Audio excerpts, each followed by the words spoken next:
Number की definition कौन से सेक्शन में है? 9 में। सेक्शन 10 मैंने आपको बता ही दिया अभी।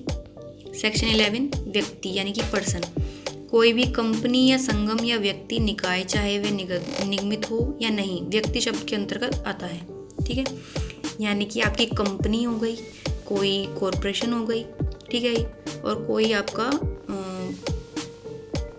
बहुत सारे लोग हो गए, तो वो आपके पर्सन के अंतर्गत आते हैं। ठीक है, नेक्स्ट है 12 लोग। लोग का कोई भी वर्ग या कोई भी समुदाय लोक शब्द के अंतर्गत आता है, यानी कि पब्लिक। ठीक है, नेक्स्ट आपका 13 है, ये आपकी रीअपील्ड है। ठीक है, उसके बाद है 14 सरकार का सेवक। ये इंपॉर्टेंट है। सरकार का सेवक शब्द सरकार के प्राधिकार के द्वारा या अधीन भारत के भीतर उस रूप में बने रहने दिए गए, नियुक्त किए गए या नियोजित किए गए किसी भी ऑफिसर या सेवक के द्योतक हैं। ठीक है, ये लोग होते हैं सरकार के सेवक। नेक्स्ट आपकी 15 है, ये भी आपकी रीअपील्ड है। ठीक है, 16 में है आपकी गवर्नमेंट ऑफ इंडिया, ये भी रीअपील्ड हो गई है। ठीक है, 17 में है आपकी गवर्नमेंट, ये इंपॉर्टेंट है। सरकार केंद्रीय सरकार या किसी राज्य सरकार का द्योतक है। सिंपल, सरकार क्या होती है? या तो वो राज्य सरकार होगी या वो केंद्र सरकार होगी, इसके अलावा तो कोई तीसरी सरकार नहीं है ना देश में। नेक्स्ट है आपका 18 भारत, ये इंपॉर्टेंट है आपका।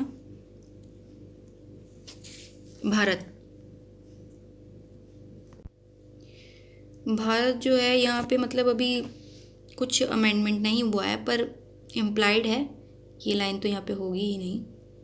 ठीक है, क्योंकि जम्मू कश्मीर पहले भी भारत का हिस्सा था और अब भी है। चलिए, सेक्शन 19 न्यायाधीश। ठीक है, यानी कि जज। ये थोड़ी सी लॉन्ग सेक्शन है बट इम्पोर्टेंट है, तो इसको पढ़ते हैं। चलिए, न्यायाधीश शब्द न केवल हर ऐसे व्यक्ति का द्योतक है जो पद रूप से न्यायाधीश अभिहित हो, किंतु उस हर व्यक्ति का भी द्योतक है जो किसी विधि कार्रवाई में, चाहे वह सिविल हो या दंडिक, अंतिम निर्णय या ऐसा निर्णय जो उसके विरुद्ध अपील ना होने पर अंतिम हो जाए, या ऐसा निर्णय जो किसी अन्य प्राधिकारी द्वारा पुष्ट किए जाने पर अंतिम हो जाए, देने के लिए विधि द्वारा सशक्त किया गया हो, अथवा जो उस व्यक्ति निकाय में से एक हो जो व्यक्ति निकाय ऐसे निर्णय देने के लिए विधि द्वारा सशक्त किया गया हो। ठीक है, अब इसका मतलब क्या है? अब इसका मतलब ये है कि जो आपके होते हैं सिविल मैटर्स या क्रिमिनल मैटर्स, ठीक है, उनमें जो जजमेंट देते हैं, ठीक है, या लास्ट जजमेंट देते हैं, ठीक है, जिसकी कोई अपील नहीं होती, या फिर ऐसा जजमेंट है जिसकी अपील होती है, ठीक है, लेकिन नहीं हुई और वो फाइनल हो गया। ठीक है, या फिर क्या हुआ? या फिर ये हुआ कि किसी प्राधिकारी द्वारा पुष्ट किए जाने पर, यानी कि प्राधिकारी उनसे जो अपर लेवल के हैं उन्होंने पुष्ट, कैसे मतलब जो आपका CRPC है उसमें आपका सेशन कोर्ट को पावर नहीं है डेथ पेनल्टी देने की। ठीक है, तो उसको वो कंफर्मेशन के लिए कहाँ भेजते हैं? हाई कोर्ट भेजते हैं 366 में। ठीक है, वहाँ पे भेजने के बाद वो फाइनल हो गया। ठीक है, तो वो उस मामले में क्या होंगे? जज होंगे। हाई कोर्ट नहीं, सेशन कोर्ट। ठीक है, चलिए, या फिर ऐसे मतलब जैसे आपकी बेंच होती है, जजों की जो बेंच होती है उसमें हर एक पर्सन जज ही तो है ना, जरूरी तो नहीं कि सब राय देंगे, बहुमत से दे दिया सबकी एक ही बात हो गई। ठीक है, चलिए अब आगे चलते हैं। सेक्शन 20 न्यायालय यानी कि कोर्ट। याद करने के लिए बहुत इजी है। 19 में हो गया आपका जज। ठीक है, जज कहाँ बैठते हैं? कोर्ट में बैठते हैं। तो 20 में आपके जज वो हो गया कोर्ट ऑफ जस्टिस, है ना। चलिए, न्यायालय। न्यायालय शब्द उस न्यायाधीश का जिसे अकेले को ही न्यायिकतः कार्य करने के लिए विधि द्वारा सशक्त किया गया हो, या उस न्यायाधीश निकाय का जिसे एक निकाय के रूप में नैतिकता कार्य करने के लिए विधि द्वारा सशक्त किया गया हो, जबकि ऐसा न्यायाधीश या न्यायाधीश निकाय नैतिकता कर रहा हो, द्योतक है। मेन क्या है यहाँ पे, मेन जो लाइन है वो है आपकी एम्पावर्ड बाय लॉ, यानी कि विधि द्वारा सशक्त, ये मेन है।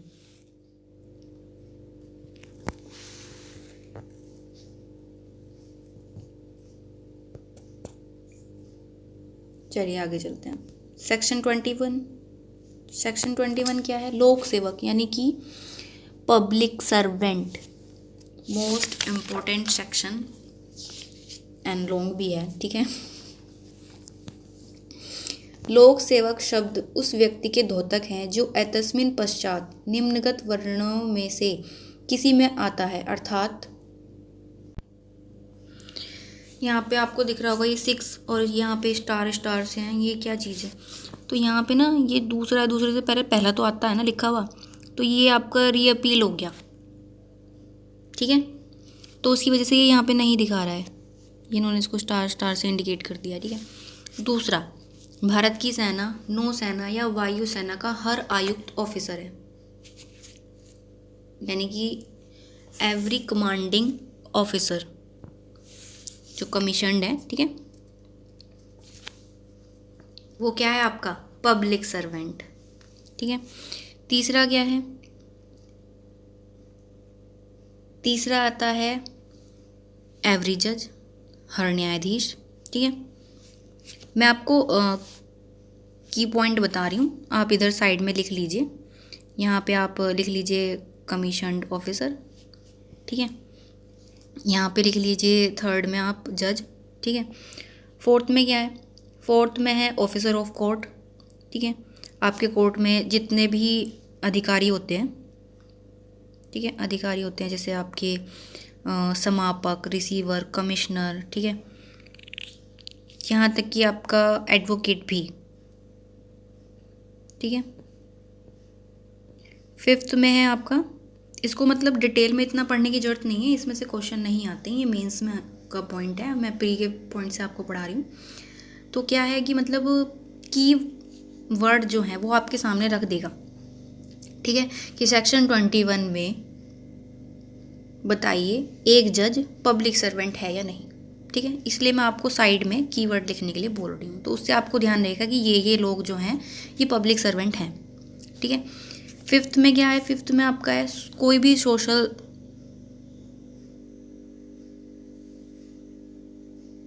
जो जजेस होते हैं जो पहले के टाइम में थे, ठीक है, वो है, यानी कि जूरी, असेसर, ठीक है, या फिर आपका जो भी पंचायत है उसके मेंबर, वो भी पब्लिक सर्वेंट में ही आते हैं, ठीक है। क्योंकि पंचायत का इलेक्शन कौन कराते हैं, आपकी स्टेट कराती है, स्टेट इलेक्शन कमिश्नर, ठीक है, ये कराती है। सिक्स्थ क्या है आपका, सिक्स्थ है आपका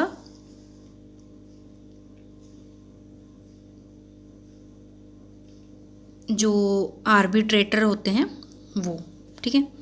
यहाँ पे साइड में आप आर्बिट्रेटर लिख लीजिए, ठीक है। अगर आपके पास बेरेक्ट है तो इंग्लिश वाले इस पोर्शन में ये वर्ड लिखे होंगे। सेवेंथ कौन है, सेवेंथ में आपके आते हैं पुलिस, ठीक है। फिर एट्थ क्या है,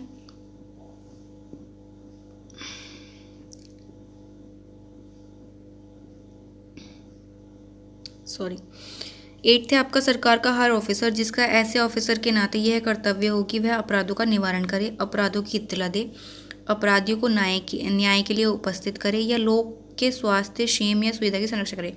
इसमें मतलब क्या होता है, आपकी एक पुलिस होती है, ठीक है, वो तो आपकी वर्दी में रहती है। एक नॉर्मल पुलिस होती है जिसको आप सिविल डिफेंस के नाम से जानते होंगे, तो इसमें वो भी आ जाते हैं, ठीक है।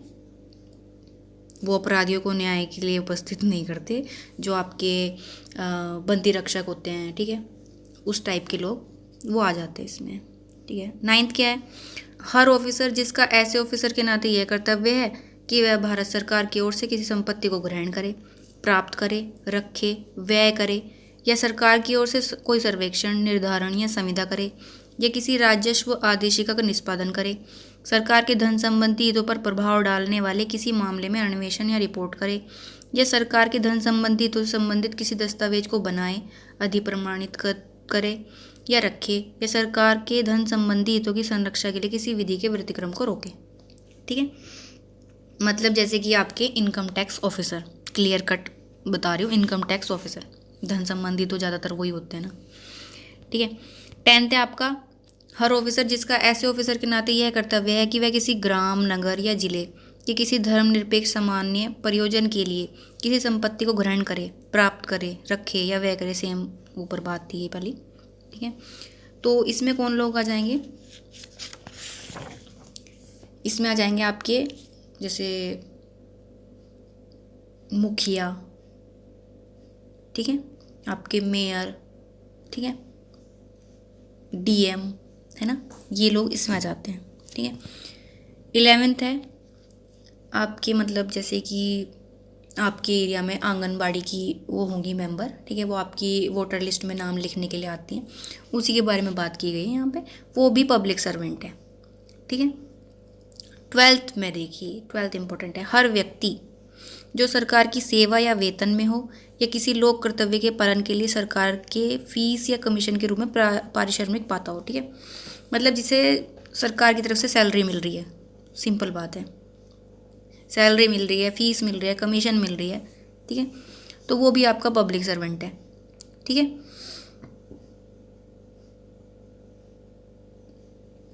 दो पॉइंट दिए गए इसमें, इसको आप रीड कर लीजिएगा, इतना इंपॉर्टेंट नहीं है। अब यहाँ पे देखिए, ये है आपकी सेक्शन 22 जंगम संपत्ति, यानी कि आपकी इमूवेबल प्रॉपर्टी।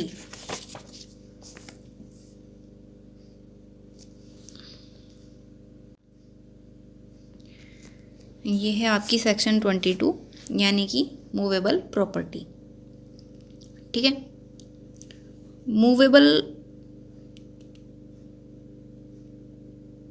जो होती है उसका क्या मतलब है? जिसको आप इधर से उधर रख सकते हैं, मूव कर सकती है ना वो, तो उसको मूवेबल बोलते हैं।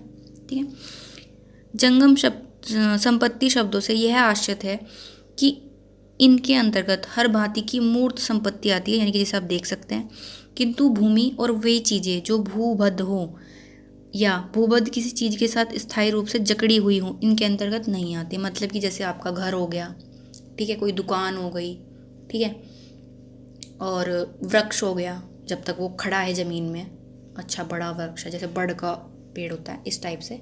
ठीक है, वो आपकी जंगम संपत्ति नहीं है। जंगम संपत्ति क्या है? आपका मोबाइल है, ठीक है, आपकी बाइक है, ठीक है, बुक्स हैं आपकी, ठीक है, जितनी भी चीज़ों को आप इजीली ट्रांसफ़र कर सकते हो वो चीज़ें आपकी मूवेबल हैं। ठीक है, फिर है आपका सेक्शन 23 सदोष अभिलाभ। ठीक है, सदोष अभिलाभ क्या होता है? यानी कि रोंगफुल गेन। सदोष अभिलाभ विधिविरुद्ध साधनों द्वारा ऐसी संपत्ति का अभिलाभ है जिसका वैध रूप से हकदार अभिलाभ प्राप्त करने वाला व्यक्ति न हो।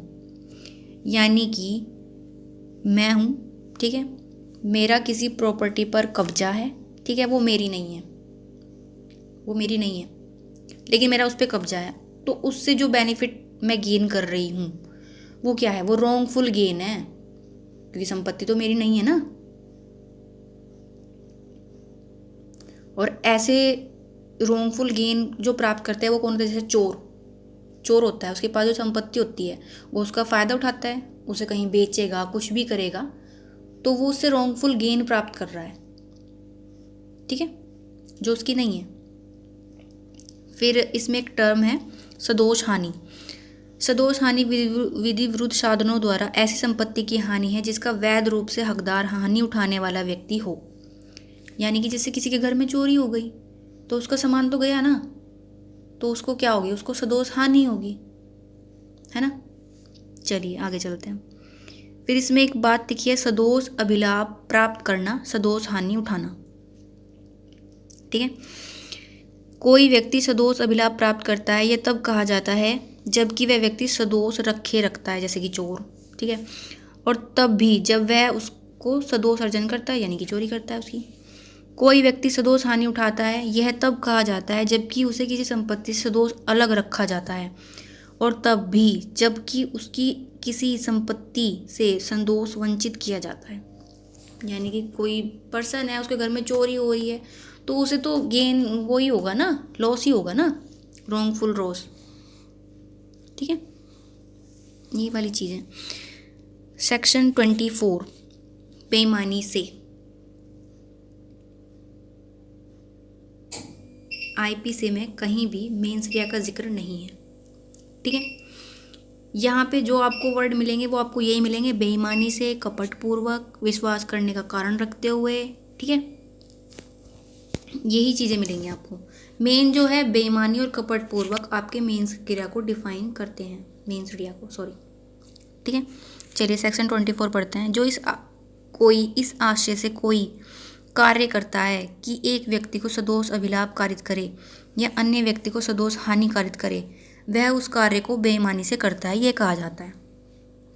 जब मैंने सोच रखा है कि मैं ये काम करूं, ठीक है, और इससे जो है दूसरे पर्सन को नुकसान हो जाए और मेरा फ़ायदा हो जाए, तो इसका मतलब मैं बेईमानी से कर रही हूँ उस काम को। यानी कि फ्रॉड बोलते हैं ना जिसको, है ना, कि आप पेपर में बैठे हैं, आप मैं इसे गलत बता दूँ, इसका गलत हो जाएगा, मेरे नंबर बढ़ जाएंगे क्योंकि मुझे तो सही आंसर पता है। ये होता है बेईमानी से। ठीक है, ये लेकिन ऑफेंस नहीं है कोई। सेक्शन 25 कपटपूर्वक। कोई व्यक्ति किसी बात को कपटपूर्वक करता है, ये कहा जाता है यदि वह उस बात को कपट करने के आशय से करता है, अन्यथा नहीं। अगर कोई बात कपटपूर्वक कही जाएगी तो वो तभी कही जाएगी जब आपकी इंटेंशन होगी। यहाँ पर जो मेन वर्ड है ना, वो है आपका इंटेंशन। अगर इंटेंशन नहीं है तो कुछ भी नहीं है, मेन है आपका इंटेंशन। सेक्शन 26 विश्वास करने का कारण। कोई व्यक्ति किसी बात के विश्वास करने का कारण रखता है, यह तब कहा जाता है जब वह उस बात के विश्वास करने का पर्याप्त हेतु रखता है, अन्यथा नहीं। ऐसे नहीं बोल सकते कि हमने तो विश्वास करने के कारण से ये काम किया था ना, पर्याप्त हेतु यानी आपको पता होना चाहिए। इतनी जो साधारण व्यक्ति होता है वो नॉलेज रखता है किसी भी चीज़ की, उस पर विश्वास करने की उसके पास रीज़न होना चाहिए। ठीक है, ऐसे ही थोड़ी ना किसी पे आप विश्वास कर लेंगे। सेक्शन 27 पत्नी, लिपिक या सेवक के कब्जे में संपत्ति। इसका क्या मतलब है? जबकि संपत्ति किसी व्यक्ति के निमित्त उस व्यक्ति की पत्नी, लिपिक या सेवक के कब्जे में है, तब वह इस संहिता के अर्थ के अंतर्गत उस व्यक्ति के कब्जे में है, ये माना जाता है। अगर आपकी कोई प्रॉपर्टी आपके सर्वेंट के, आपकी वाइफ के, ठीक है, या फिर जो वो है लिपिक, ठीक है, उसके कब्जे में अगर है,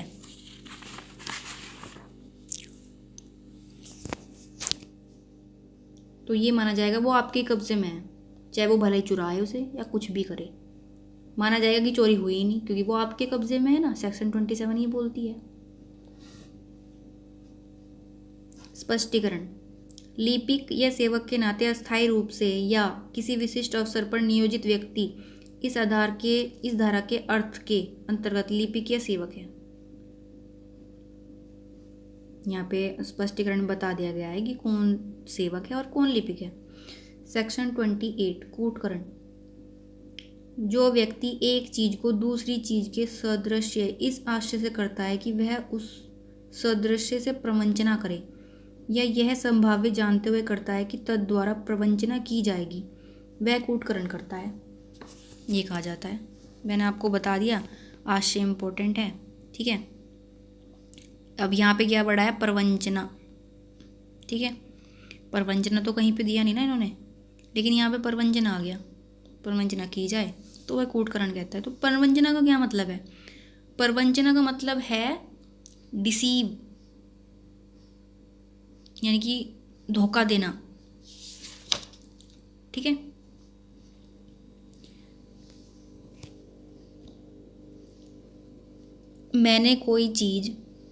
मैंने देखा कि आपके पास में एक सोने का हार है, ठीक है, तो मुझे पता है वो सोने का हार है, लेकिन मुझे चोरी भी नहीं करना उसको, इंसल्ट भी हो जाएगी ना फिर उसमें। तो मैं क्या करूँ, मैं उसके जैसा दिखने वाला एक हार बना के आपके पास रख दूँ और वो वाला हटा दूँ, आपको पता ही ना चले कि असली वाला है कि नकली वाला। आपको तो इस बारे में कोई नॉलेज नहीं है ना।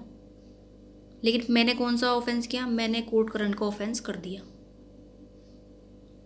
ठीक है, क्योंकि मेरी इंटेंशन थी इससे प्रवंचना की जाए, इससे डिसीव, इससे धोखा दिया जाए, ठीक है। जो मैंने डुप्लीकेट चीज़ बनाई है उससे, उसी को कोर्ट करंट बोलते हैं, बिल्कुल उसकी जैसा दिखने का, ठीक है, और धोखा देने के लिए। ये इंपॉर्टेंट है यहाँ पे। चलिए, सेक्शन 29, दस्तावेज यानी कि डॉक्यूमेंट। दस्तावेज शब्द किसी भी विषय का द्योतक है जिसके किसी पदार्थ पर अक्षरों, अंकों या चिन्ह के साधन द्वारा या उनमें से अधिक साधनों द्वारा अभिव्यक्त या वर्णित किया गया हो, जो उस विषय के साक्षी के रूप में उपयोग किए जाने को आश्रित हो या उपभोग किया जा सके, ठीक है। वो सब डॉक्यूमेंट हैं, यानी कि जिन पर कुछ लिखा है, ठीक है, अक्षरों से, अंकों से, चिन्हों से, ठीक है। कोई भी मेटल है, मेटल, ठीक है, मटेरियल कुछ भी है, उस पर किसी भी तरीके से लिखा हुआ है, जैसे आपके अशोक के अभिलेख हैं, शिलालेख हैं, ठीक है, या आपके कुछ बोर्ड वगैरह हैं, ठीक है, जैसे सड़कों पे, हाईवे पे बोर्ड लगे रहते हैं ना, स्लो डाउन, है ना, स्पीड रिस्ट्रिक्टेड एरिया, है ना, डोंट ब्लो हॉर्न, है ना। ये सब चीज़ें जो होती हैं, ये भी क्या होते हैं, डॉक्यूमेंट्स हैं आपके, है ना। ये इम्पोर्टेंट है, इसका इलस्ट्रेशन, इसको देख लीजिए, ये एग्ज़ाम में पूछा जाता है। एक तो ये किसी संविदा के निबंधों को अभिव्यक्त करने वाला लेख जो उस संविदा के साक्ष्य के रूप में उपयोग किया जा सके। मेन है, साक्ष्य के रूप में भी तो उसका उपयोग होना चाहिए ना, तभी तो वो डॉक्यूमेंट है। नेक्स्ट है बैंकगार पर दिया गया चेक, दस्तावेज है, क्योंकि उस पर आपके साइन होते हैं, उस पर अमाउंट भी लिखा रहता है, उस पर बैंक का नाम भी होता है ना। मुख्तारनामा दस्तावेज है, ठीक है सॉरी। मानचित्र या रेखांक जिसको साक्ष्य के रूप में उपयोग में लाने का आशय हो या जो उपयोग में लाया जा सके, दस्तावेज है। जैसे आपके मैप वगैरह होते हैं, ठीक है, ऑथेंटिकेट मैप होते हैं, वो प्रमाणित बोल सकते हैं हिंदी में, वो आपके दस्तावेज हैं।